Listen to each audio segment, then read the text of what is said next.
El cuero respira, no en la piel del caballo, sino en la del tiempo. En el taller de Hermés, el aire es tan denso que parece contener siglos. Nadie habla, nadie corre, nadie fende. Solo el sonido de un hilo que atraviesa la piel. Una y otra vez, como un corazón que se niega a morir. Aquí, el tiempo no se mide, se doma. Cada puntada es un latido, cada corte, una oración. Los artesanos no fabrican, invocan, y en ese silencio, donde la prisa se disuelve como humo, el lujo se revela por lo que siempre fue, una forma de fe. Dicen que Hermés no produce objetos, sino reliquias, pero eso no es del todo cierto. Hermés fabrica lo único que el mundo moderno no puede copiar, la eternidad. En sus talleres, el tiempo se curva, se arrodilla, se entrega. El reloj deja de tener sentido, porque aquí cada minuto pesa como un año. Afuera, las calles de París corren al ritmo del consumo. Adentro, las manos humanas siguen trazando el mismo gesto que hace casi 2 siglos. No hay máquinas, no hay gritos, no hay logo que grite. Solo la piel, el hilo y el pulso de lo eterno. Hermés no lucha contra el tiempo. Lo acaricia, lo tensa, lo convierte en arte. Y mientras el mundo se acelera hacia el olvido, Hermés sigue ahí inmóvil, sereno, invencible, reinando sobre aquello que nadie ha logrado poseer jamás. El tiempo mismo, París, 1837. El ruido era el lenguaje del progreso. Las locomotoras rugían, las fábricas escupían vapor y la ciudad respiraba humo. Pero en una calle estrecha, donde el aire olía a hierro y estiércol, un hombre decidió callar. Su nombre, Thierry Hermés, hijo de un huérfano, nieto de la guerra. No buscaba riqueza, ni gloria, ni fama. Buscaba pureza. Mientras el mundo aprendía a correr, él eligió detenerse. Su taller era pequeño, oscuro, sin escaparates ni promesas. Allí, bajo una lámpara de aceite, comenzó su revolución silenciosa. Convertir el cuero, la materia de la fuerza, en símbolo de eternidad. El cuero no era material, era memoria. Había sido carne, sudor, respiración. Thierry lo trataba como un cuerpo sagrado. Lo tocaba con dedos lentos, con respeto. Sabía que un corte mal hecho era una blasfemia, que una costura torpe podía matar el alma del material. No tenía aprendices, tenía testigos. Sus primeros clientes eran soldados, nobles, jinetes, hombres que no pedían belleza, sino resistencia. Y sin embargo, sin saberlo, estaban comprando algo más. No una silla de montar, no un arnés. Compraban una promesa de inmortalidad. Las noches eran largas. En su taller, el fuego de la fragua iluminaba los muros como si fuesen los vitrales de una catedral profana. Thierry trabajaba en silencio, pero el silencio sonaba. Cada golpe del martillo era un juramento, cada puntada una oración al tiempo. No dejó logotipos, no dejó lemas, solo un gesto, el del hombre que no quiso fabricar para el presente. Quiso fabricar para lo que sobrevive. El mundo seguiría corriendo, los imperios caerían, los nombres cambiarían, pero aquel taller, pequeño y obstinado, seguiría respirando en las sombras, porque Hermés no nació del lujo, nació del silencio, y el silencio nunca envejece. El cuero, oscuro, cálido, animado, un material que respira cuando todos los demás ya han muerto. Thierry Hermés lo entendió antes que nadie. El cuero no se trabaja, se escucha. Cada marca, cada pliegue, cada cicatriz es una biografía, y en sus manos la piel se convertía en lenguaje, un idioma sin voz, pero con memoria. Cuando él murió, no dejó testamentos, dejó una forma de tocar, una herencia invisible, transmitida de mano a mano, como si cada generación heredara una parte del pulso original. Los hijos y nietos de Hermés no heredaron una empresa, heredaron un ritmo. En los talleres, los aprendices no hablaban, observaban, esperaban, durante meses, a veces años, hasta que el maestro pronunciaba las únicas palabras que importaban. Ahora puedes tocarlo. El cuero no perdona la impaciencia. Un movimiento demasiado rápido deja una cicatriz que no se borra. Un hilo mal tensado arruina lo eterno. Por eso, cada gesto debía ser exacto, medido, casi respirado. A mediados del siglo XIX, los carruajes cruzaban Europa con arneses Hermés. No brillaban, no presumían, pero duraban más que los caballos que los llevaban. Las familias nobles empezaron a reconocer el olor, esa mezcla de cera, sudor y tiempo. Era el perfume del prestigio, del oficio, de lo que no se dice. En su despacho, Émile Hermès, nieto del fundador, comenzó a coleccionar objetos antiguos, no por nostalgia, sino por devoción. Guardaba estribos, hebillas, maletas, como si fuesen reliquias sagradas. No estaba construyendo un museo, estaba construyendo una conciencia. Cada pieza le recordaba que el futuro de Hermès no estaba en innovar, sino en recordar. El cuero se convirtió en símbolo, pero también en frontera. Lo separaba todo, lo efímero de lo eterno, lo humano de lo mecánico, lo real de lo artificial. En cada centímetro de piel había una lección. La perfección no se logra, se hereda, y así, Hermès se convirtió en algo más que una casa. Se volvió una dinastía del tacto, una estirpe de manos que, al tocar la materia, tocan el tiempo. El taller de Pantin no parece una fábrica, parece un santuario oculto, un laboratorio donde el tiempo se derrite y vuelve a nacer con forma de cuero. Aquí no hay máquinas que midan, ni relojes que ordenen. Solo las manos. Y las manos, cuando repiten el mismo gesto durante años, se vuelven dioses. El air vibra, el cuchillo respira, el hilo tiembla. Cada puntada tiene el peso de una palabra pronunciada en voz baja. Los artesanos no hablan. Escuchan cómo el cuero responde, cómo el material murmura su propia verdad. La perfección, en Hermès, no es una meta, es un estado de conciencia, un equilibrio entre precisión y abandono, entre control y fe, porque en el instante exacto en que la mano deja de forzar, el cuero cede, y esa rendición es el milagro. Un solo bolso puede exigir 200 operaciones invisibles, pero lo que nadie ve es lo esencial. El tiempo que queda atrapado entre esas costuras, cada hilo, cada pliegue, es una jaula para el instante, y cuando el artesano termina, el objeto respira, tiene alma, tiene peso, tiene memoria. Los aprendices aprenden con la piel, no con la mente, cortar sin dudar, coser sin pensar. El cuerpo sabe antes que el cerebro. Por eso, en Hermès, se dice que las manos no pertenecen al artesano, pertenecen al tiempo. No hay testigos del momento final. Cuando el bolso termina, no hay firma, ni aplauso, ni ceremonia. Solo un silencio que suena distinto. El silencio del nacimiento. El instante en que algo hecho por un ser humano se convierte en algo que lo trasciende. Y así, desde hace casi 2 siglos, Hermès sigue practicando la misma alquimia. Transformar materia mortal en forma inmortal. No se trata de fabricar belleza, sino de revelarla. De extraer del cuero no lo que es, sino lo que puede ser. Porque la perfección, aquí, no se impone, se invoca, la espera. Eso que el mundo moderno llama pérdida, Hermès lo llama arte. En sus boutiques no hay montañas de bolsos ni estantes iluminados. Solo un murmullo, un perfume, una promesa. El cliente no elige. Es elegido. Y cuando pregunta por su bolso, la respuesta es siempre la misma. Tendrá que esperar.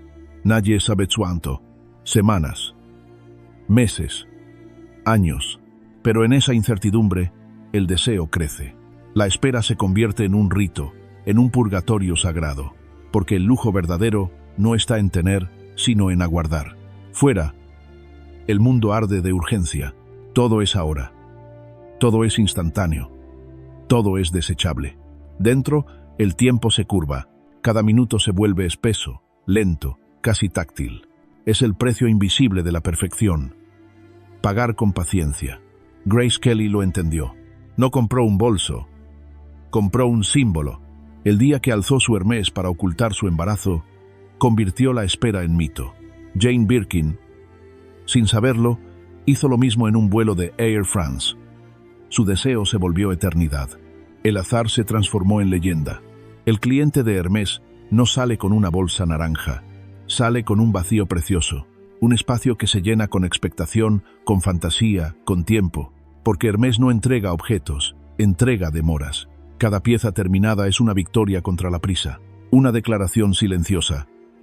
Esto no fue hecho para ti, fue hecho para el tiempo. Y cuando por fin llega el día, el artesano extiende el bolso como un sacerdote ofreciendo un relicario.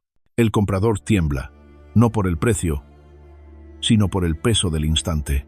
Ahí, entre el pulso y el cuero, ocurre lo que Hermés persigue desde 1837, que la espera se convierta en eternidad, y que el deseo, por un segundo, deje de correr. Los mitos no se crean, se revelan, surgen de un accidente, de un gesto, de una mujer que no sabía que estaba haciendo historia. París, 1956. Una cámara, un destello. Grace Kelly, princesa de Mónaco, levanta su bolso Hermés para cubrir su vientre. No fue una estrategia, fue instinto. Y ese instante, un reflejo, un pudor, una elegancia que no necesita palabras, cambió el destino de una casa. La fotografía dio la vuelta al mundo. El público no vio un accesorio, vio una armadura de gracia, una forma de protegerse del ruido, del exceso, del ojo público. Y así nació el Kelly. Un bolso que no contenía cosas, sino secretos. 30 años después, otra mujer, otra escena, otro milagro. Jane Birkin, desordenada, radiante, caótica, deja caer sus pertenencias en un vuelo. A su lado, Jean-Louis Dumas observa. Ella ríe. Deberían hacer un bolso para mujeres como yo. Él sonríe. Semanas después, el Birkin nace de esa risa. Del desorden nació el orden. Del descuido, el icono. Dos mujeres, dos polos, una princesa que esconde, una artista que desborda, ambas unidas por la misma paradoja. Hermés no las eligió. Ellas revelaron lo que Hermés siempre fue. Desde entonces, el nombre dejó de ser palabra y se volvió mantra. Kelly. Birkin. No significan un bolso. Significan estatus, paciencia, pertenencia. Son reliquias que no se compran, se heredan, se desean, se adoran. Cada año, millones esperan un milagro que solo ocurre unas pocas veces. Una llamada, una cita, un susurro en una boutique. Y cuando llega, el tiempo se detiene. Porque Hermés no vende moda, vende trascendencia. Y cada mito que nace dentro de sus muros recuerda al mundo algo que éste intenta olvidar. Que la belleza no necesita gritar para ser eterna. En la superficie, Hermés brilla como el oro pulido. Pero toda luz, cuando es demasiado pura, proyecta una sombra. La suya se llama exclusividad. En Hermés no basta con pagar, no basta con desear, no basta con soñar. Hay que ser elegido. Las boutiques no son tiendas, son templos. Las vendedoras, sacerdotisas con sonrisa medida y mirada afilada. Ellas saben quién pertenece y quién no. Una palabra mal dicha, una impaciencia mal contenida, y la puerta invisible se cierra. El cliente queda fuera, rodeado de lujo, pero exiliado del misterio. Esa es la paradoja. Hermés no vende objetos, vende acceso.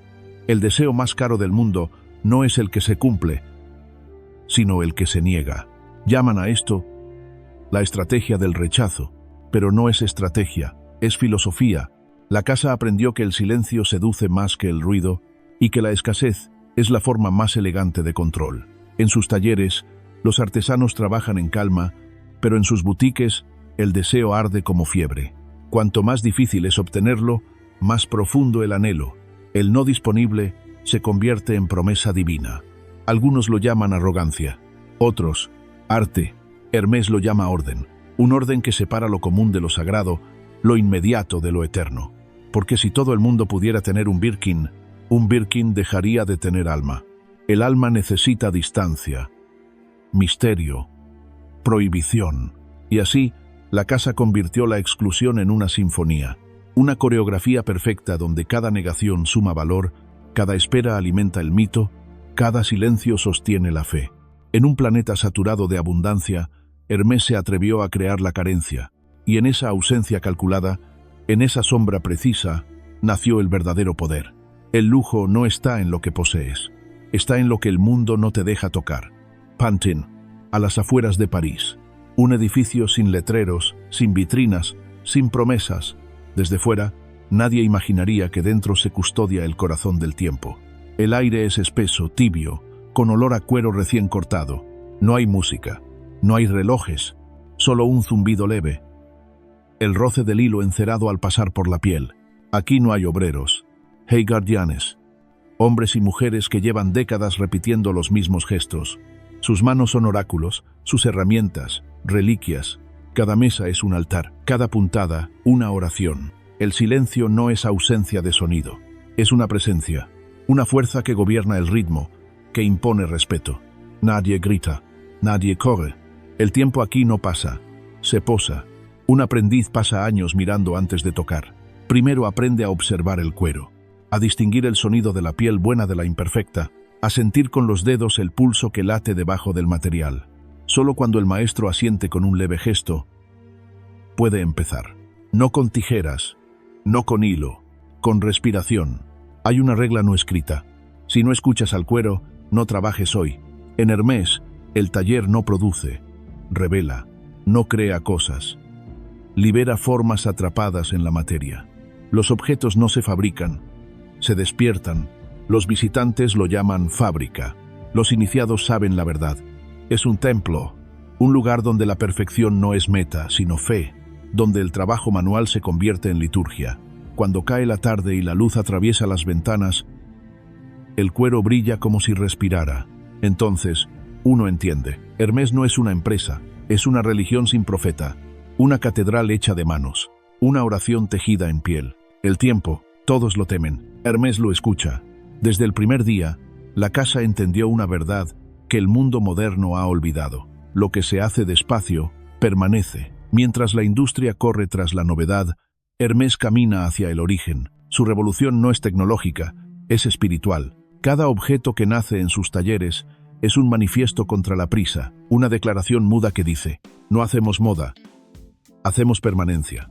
Los demás diseñan temporadas. Hermès diseña tiempos. Un bolso, un reloj, un pañuelo. Cada uno existe fuera del calendario. No caduca, no se reemplaza, no envejece. Solo cambia de piel, como si respirara. La perfección aquí no se acelera, se dilata. La lentitud no es defecto, es estilo, porque lo que tarda en nacer tiene alma, y lo que tiene alma sobrevive al olvido. En las reuniones de diseño no hay pantallas ni métricas, solo bocetos hechos a mano, trozos de cuero, muestras de color, y una pregunta que decide el destino de cada creación. ¿Resistirá el tiempo? Si la respuesta es no, se olvida. Si la respuesta es sí, se fabrica. Hermès no lucha contra el futuro, lo ignora con elegancia. Mientras otros predican innovación, la casa predica paciencia. La moda cambia, el gesto permanece. El tiempo, en su lógica, no es enemigo ni amo. Es un colaborador, un socio invisible que pule, que envejece con dignidad, que añade belleza en lugar de quitarla. Y cuando un objeto Hermès sale al mundo, el tiempo lo sigue. Lo acaricia, lo mancha, lo pule. Y, al final, lo consagra. Porque el lujo, en su definición más pura, no es tener más, es durar mejor. No hay raison Hermès. Hay herederos del silencio. Desde 1837, el apellido no es un título, es un juramento. Una promesa transmitida como una llama que no se apaga, incluso cuando el viento cambia de dirección. Thierry Hermès forjó el principio. Émile lo custodió. Jean-Louis lo expandió. Axel Dumas lo defiende. 4 hombres. 4 siglos. Un solo pulso. El tiempo como herencia.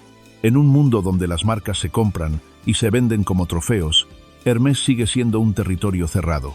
Ni el dinero ni el poder han podido entrar sin permiso. Cuando Bernard Arnault, el emperador de LVMH, intentó conquistarlo, la familia no levantó la voz, levantó el silencio. Y ese silencio más duro que el mármol, más fino que la seda, fue suficiente para detenerlo. Hermès pertenece a Hermès. Y esa frase, tan simple, es su fortaleza más peligrosa.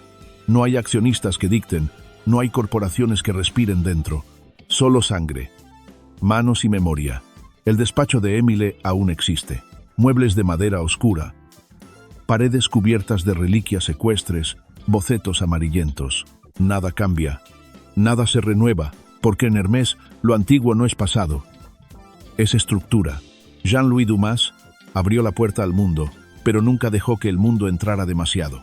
Su legado fue una frontera invisible, modernidad sin ruido. Hoy, Axel Dumas continúa la obra con una devoción casi monástica. Habla poco, sonríe poco, pero cuando pronuncia una frase, parece dictar una ley. No vendemos productos, vendemos el tiempo que los hizo posibles. Así se gobierna el imperio Hermès, sin coronas, sin tronos, sin discursos, solo con fidelidad. Una familia que no heredó fortuna, sino responsabilidad, porque el poder verdadero no es dominar, es proteger. Y en Hermès, proteger significa una sola cosa: no dejar que el ruido del mundo rompa el pulso del tiempo. El futuro, para muchos, es velocidad. Para Hermès es resistencia. Mientras el mundo corre hacia lo digital, ellos siguen sentados frente a una mesa de madera, con una aguja, un hilo y un silencio. El contraste es brutal. Las máquinas hablan en código binario. Los artesanos, en latidos.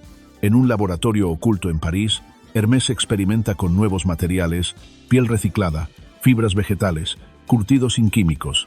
No por moda, sino por respeto, porque incluso la innovación debe arrodillarse ante la tradición. Los jóvenes artesanos llegan con curiosidad, con prisa, con la arrogancia de su tiempo, y los viejos maestros los detienen con una sola mirada. Les enseñan lo esencial. Primero escucha al material, después escucha al silencio. Luego, crea. En un rincón del taller, un aprendiz sostiene un trozo de cuero y lo observa como si fuera un espejo. No entiende todavía que está mirando al futuro, porque en Hermès, el futuro no se diseña, se entrena. La casa invierte más en escuelas que en anuncios, en paciencia que en propaganda. Los algoritmos cambian cada semana.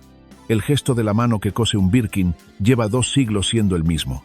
En el mundo exterior, las marcas compiten por dominar el metaverso.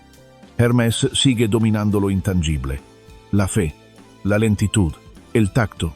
Cada nuevo proyecto pasa por una única pregunta: ¿puede sobrevivir al tiempo? Si no, se abandona. Si sí, se hace con devoción.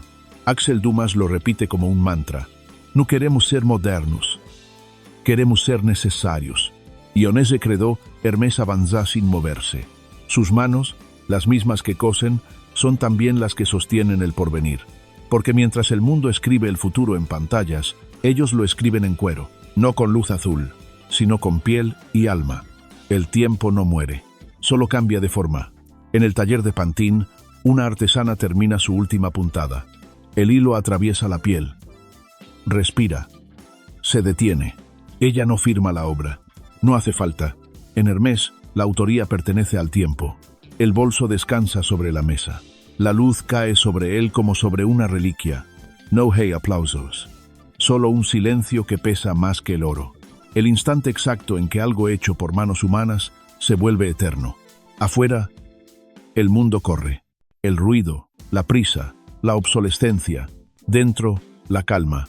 Una calma que no se compra, que no se fabrica, que no se vende. Solo se hereda. Hermès no produce objetos. Crea testigos. Cada pieza lleva dentro una historia, una respiración, una espera. El cuero envejece, sí, pero no se desgasta. Aprende. Y mientras los años se acumulan, el objeto se vuelve más humano, más sabio, más libre. Ese es el verdadero triunfo de la casa. Haber hecho del tiempo su materia prima. Transformarlo en un aliado, en un artesano invisible. Porque mientras todos intentan vencerlo, Hermès simplemente convive con él. El lujo, en su forma más pura, no está en el precio ni en el brillo. Está en la quietud, en la belleza que no pide atención, en la paciencia que desafía la época. Un día, las modas pasarán, las fábricas cerrarán, los nombres se olvidarán. Y aún así, en un rincón silencioso del mundo, una mano seguirá cosiendo cuero bajo la misma luz. Y ese día, alguien volverá a pronunciarlo, no como marca, sino como oración. Hermès, el lugar donde el tiempo no termina, sino que empieza de nuevo.